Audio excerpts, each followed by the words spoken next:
everyone, welcome to I Make Stuff Halloween edition. I am in my costume. I am Stitch from Lilo and Stitch, and in this video I'm going to go over how I made my 3D printed pumpkin.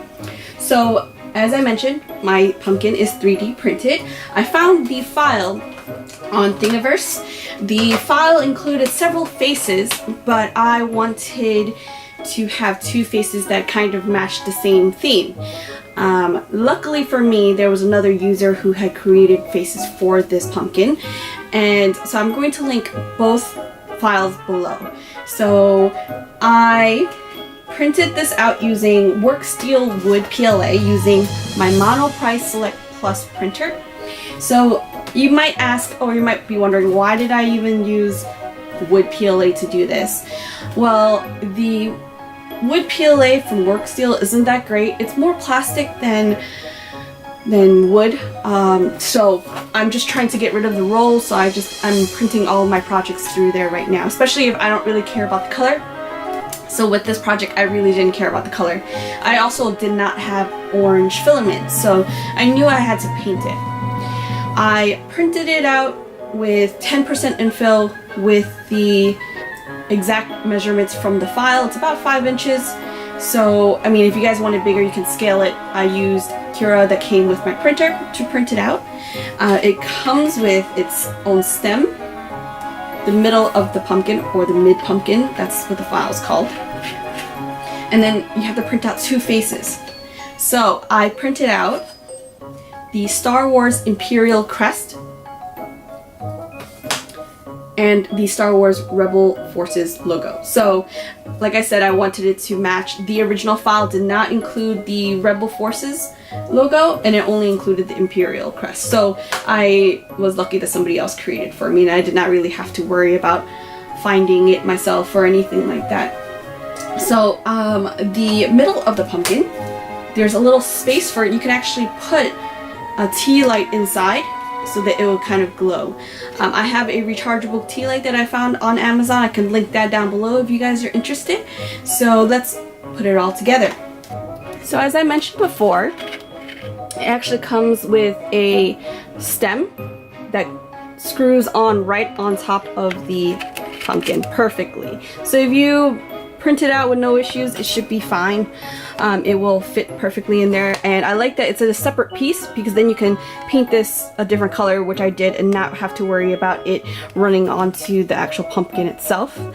And in order to connect the faces to the body, you see here there are little notches with a arrow that tells you which side is up.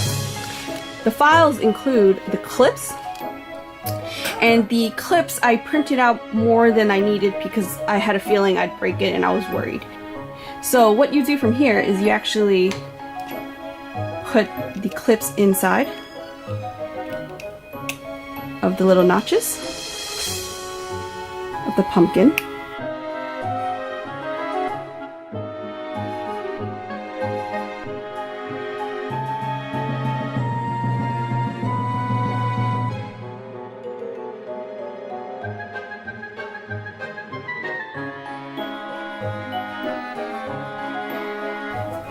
So, as I mentioned before, the face tells you which way is up, and you just snap the face right on.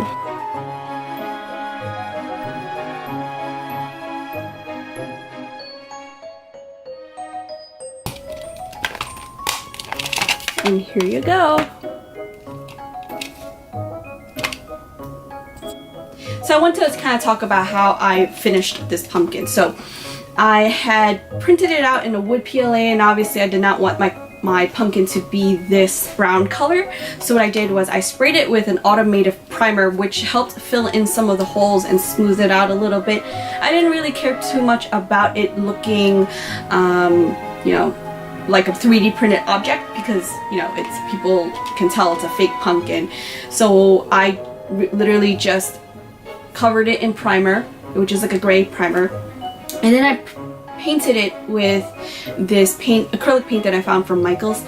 After one coat, you could still see the gray underneath, so what I had to do was put at least 4 layers on it until I was okay with the way that it looked like. So there's still some parts of the pumpkin, I'm not sure if you can see, that are still kind of gray. But hey, it gives it like a vintage look or whatever.